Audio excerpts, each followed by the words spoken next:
சந்நிதியில் கட்டும் கட்டி சபரிமலை காடு தேடி கட்டுமுடி 2 கட்டி காந்தமலை ஜோதி காண சபரிமலை பயணந்தானப்பா சாமி வழி துணையா வந்து சேரப்பா.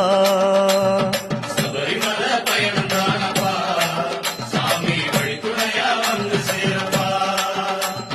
குருசாமி கால தொட்டு கூடி ஒரு சரணமிட்டு புலியேறும் பொன நினைச்சு புல்லரிக்க சரணமிட்டு காந்தமல ஜோதியானவா எங்க காவலாக வந்து சேரப்பா. காந்தமலை ஜோதியா